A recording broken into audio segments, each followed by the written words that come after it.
Buen día, estamos con el doctor Pedro Solano, director ejecutivo de la Sociedad Peruana de Derecho Ambiental, con quien queremos dialogar un poco sobre temas centrales de la agenda que están en este punto y que esta institución ha tenido pues un rol protagónico en los últimos años en términos de propuesta, de negociación y de acompañamiento en el país y a nivel internacional, ¿no? Justamente hay una preocupación porque no siempre los acuerdos multilaterales se llegan a implementar, estos fondos que se acordaron para países en desarrollo o decisiones como las de el presidente, el nuevo, bueno, ya tiene un tiempo, de Estados Unidos, un poco de privilegiar lo unilateral más que lo multilateral, a veces también el propio negacionismo de los temas del cambio climático, y hay un contraste de este escepticismo o de estas acciones negativas con otras positivas, por ejemplo, lo que a nivel de América Latina se logra con el acuerdo de Escazú, ¿no? Entonces, pero tenemos un poco claroscuro, ¿no? ¿Cómo ves este panorama? Bueno, el tema internacional, lo interesante es que está siendo muy dinámico, ¿no? O sea, tú ves las principales convenciones o acuerdos relacionados al tema ambiental, que son la de cambio climático, la de diversidad biológica, están con mucha actividad, especialmente la de cambio climático. Y lo que pasó es que después de un acuerdo tan importante como el de París, que es lo que de algún modo puso una meta a alcanzar, de tratar de no sobrepasar a fin de siglo los 2 grados e idealmente el grado 0.5, y eso llevó además a que cada país comience a presentar sus contribuciones nacionalmente determinadas. Eso de ahí está generando que la parte política, la parte legal y la parte científica tengan que tener un gran dinamismo para ver si la meta se va a alcanzar. Entonces, por ejemplo, sabes que el 2020, el próximo año ya, los países van a tener que presentar nuevas contribuciones, porque cuando se ha hecho la sumatoria de las contribuciones que se presentaron en los últimos años hacia la meta, con el objetivo de la meta, todavía estamos muy lejos. Claro. Muy lejos. O sea, con estas contribuciones estaríamos a fin de siglo con un aumento de temperatura de 3 grados, más o menos, ¿no? Y el panel científico ha hecho unas proyecciones de qué implicaría para el planeta ese aumento de 3 grados, que básicamente esto es un nivel de vulnerabilidad y de riesgo muy alto, y es un costo también económico, social muy alto, ¿no? Entonces, yo veo que las convenciones están con un dinamismo fuerte. Lo otro que tú mencionabas, entonces, por ejemplo, la agenda de cambio climático ahora tiene que ver con las nuevas contribuciones que se les pide a los países que tengan una mayor ambición y una mayor celeridad, ¿no? La agenda de lo que fue el acuerdo de Escazú, que ha sido sumamente importante porque este es un acuerdo que viene del principio 10 de la Declaración de Río y que tiene que ver con el derecho a la información, a la participación ciudadana y el acceso a la justicia ambiental. Y dentro del acceso a la justicia ambiental hay provisiones para mejorar la seguridad de los defensores ambientales, ¿no? Curioso porque además el Perú, sabes que esta semana publicó una resolución ministerial para mejorar el tema de los defensores sobre derechos humanos. Entonces, esta es una agenda que también viene muy fuerte, y viene muy fuerte en un contexto donde la región, especialmente nosotros, estamos con todo el debate con la cuestión de corrupción, ¿no es cierto? Así es. Y la cuestión de corrupción, una manera de combatirla muy eficiente es la transparencia. La transparencia. Entonces, este derecho a la información, a la participación ciudadana, al acceso a la justicia ambiental, es fundamental como una forma también de combatir la corrupción, ¿no? Claro, ahora, nosotros, el tema de la adaptación es lo que se ha priorizado y da la paradoja de que somos los que menos contaminamos, pero los más vulnerables, ¿no? Entonces, por eso la importancia de los compromisos que tú estás señalando y la posición que se ha tenido. Bueno, CPDA tuvo un rol importante también en las propuestas en el encuentro de Lima previo a lo de París, ¿no? Entonces han habido avances. Pero la otra dimensión que está en Escazú también tiene un sustrato, digamos, que es que tiene que ver con los conflictos que se generan entre actividades extractivas, ¿no? Y el respeto al medio ambiente, que no siempre se logra, y justamente estos defensores del medio ambiente a veces tienen que sufrir una represión o una criminalización de la protesta. ¿Cómo está este tema a nivel regional o es principalmente peruano, digamos? No, mira, en el Perú es grave. Somos considerados en Sudamérica el segundo país que tiene más amenazas a la vida a personas que defienden el medio ambiente o derechos vinculados a temas socioambientales, ¿no? Después de Colombia. Y somos el cuarto a nivel mundial. Entonces, el tema es grave. Claro, lo que pasa es que, ¿cómo caracterizas al defensor ambiental, no? Porque es obvio que estos temas que tienen que ver con defensa de derechos frente a actividades extractivas o también muchísimo frente a actividades ilegales, tiene un contexto político muy grande, también un contexto social muy grande, ¿no? Entonces, lo que hay que mirar es cómo damos provisiones para garantizar el derecho a la vida y el derecho de opinión, el derecho digamos, de defensa ante una amenaza, sin descontextualizar lo otro tampoco. Claro. Ahora, ha habido suscripción de tratados internacionales que hemos tenido con Estados Unidos, con la Unión Europea, donde hay o capítulos o adendas ambientales que plantean el respeto de estándares, y de otro lado, capítulos sobre inversión que protegen las inversiones, que hay arbitrajes a nivel internacional, y que llevan a alguna fricción. Por ejemplo, la queja que plantea la sociedad civil en el Tratado de la Unión Europea, señalando que se han flexibilizado estándares ambientales en el país por medidas unilaterales para favorecer, entre comillas, la inversión, es algo que está en trámite y que fue, por lo menos inicialmente, acogido, ¿no? No, pero ojo, o sea, yo creo que la salvaguarda tiene que ser una salvaguarda, por un lado, del derecho a la vida y de tu derecho de opinar, pero también tiene que ser una salvaguarda de la legalidad. Claro. ¿Cierto? Entonces, acá yo creo que el tema de defensores no se debe emparentar con que es un defensor opuesto a una inversión. Por supuesto. Es un defensor que está opuesto a una amenaza contra el derecho a la vida o la calidad de la naturaleza, etcétera. Y esa calidad debiera estar resguardada en las leyes. Entonces necesitamos que el proceso para una evaluación de impacto ambiental, por ejemplo, sea la correcta, que no se salten etapas, el derecho a una consulta previa, en caso de que la legislación lo prevea, sea la correcta, y que no se salten tampoco esas etapas, ¿no?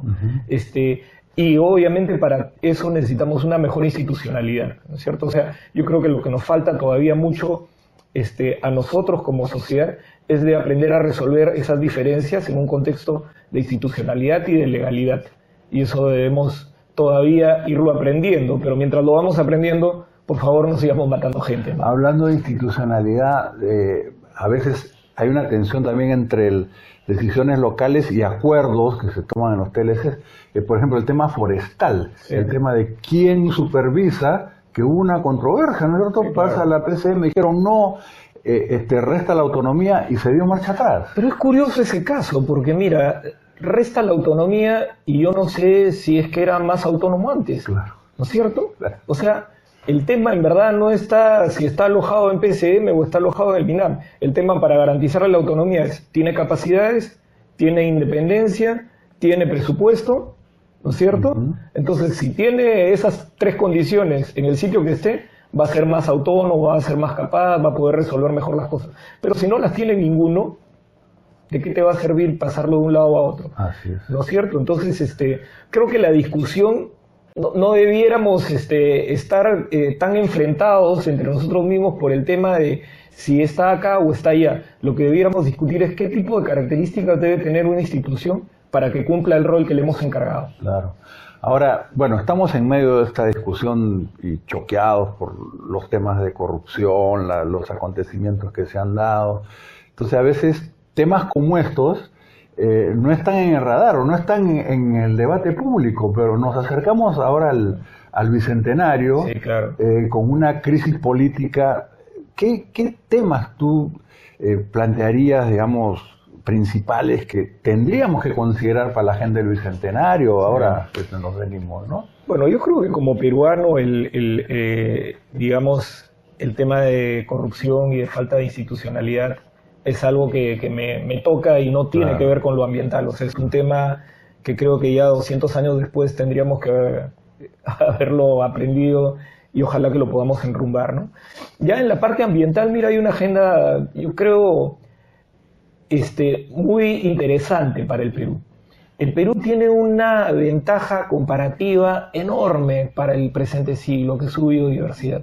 Es su diversidad, en verdad, quítale el bio, porque es su diversidad biológica y su diversidad cultural, sobre un territorio que es maravilloso, claro, que digamos tiene toda la potencialidad para ser utilizado de manera sostenible y para generarle beneficio a sus pobladores. Entonces, en el siglo en que se debate nuevos paradigmas económicos, sociales, de utilización del territorio, de utilización de los océanos, el Perú tiene la mayor oportunidad por las condiciones de su territorio y por las condiciones culturales de su gente.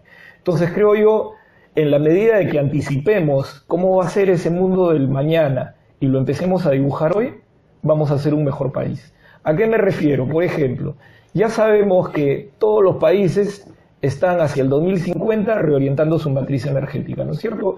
Es claro que eso va a pasar. Lo hacen los chinos, a pesar de Trump, lo hace todo Estados Unidos. Tú sabes que desde que Trump dijo que no, todos los gobernadores dijeron que sí. Y meten o sea, plata, la acción climática en Estados Unidos avanza más rápido ahora que Trump dijo que no. ¿No? Y lo mismo pasa en Europa. Francia ha dicho que al 2035 es carbono neutral. Entonces, en la medida de que el Perú, un país que no es dependiente para temas de energía, de recursos no renovables, se identifique y además se construya una imagen, una identidad del país de cómo obtiene esa energía y cómo se organiza, yo creo que va a avanzar mucho más rápido que otros. ¿Qué ha hecho Costa Rica? Costa Rica es un país chiquitito, es 15 veces más chico que el Perú. Y Costa Rica, como ya tiene su visión de país, pura vida, biodiversidad, economía verde, etcétera, para ser consistente con eso, ellos dicen, no, dio moratoria a los hidrocarburos, y entonces te ayuda a construir mejor la imagen del país que quieres. Yo no entiendo, por ejemplo, cómo en el Perú estamos debatiendo ahorita una ley de hidrocarburos que está generando contratos que van a seguir vigentes en 70 años. ¿Quién va a comprar esos hidrocarburos? Sí. Además, la explotación en el mar, estos contratos. La explotación, claro. Bueno, entonces, ahí tenemos una gran oportunidad. Cada vez que yo veo estos conceptos de economías locales, sostenibles, circulares, etcétera, yo digo, todo esto ya pasa en el Perú. O sea, esto ya pasa. Tenemos ejemplos del mundo del mañana en el Perú hoy, que hay que escalarlos, ¿no? Hay que escalar. Yo creo que hay que olvidarnos de si es que vamos a ser más ambientalistas o menos ambientalistas. Ahorita el tema ambiental se ha convertido en una variable, en un paradigma de la nueva economía global. De todas maneras. Entonces, hay que internalizarlo como tal, ¿no? Ahora, claro, pero ni siquiera tenemos valorizada un inventario de nuestra biodiversidad. Hay pocos recursos, poca plata. Si no fuera por organizaciones de la sociedad civil como la de ustedes, la cooperación internacional, se haría mucho menos. Y hay un gran riesgo, que es el de la biopiratería, ¿no? Referido a esta biodiversidad.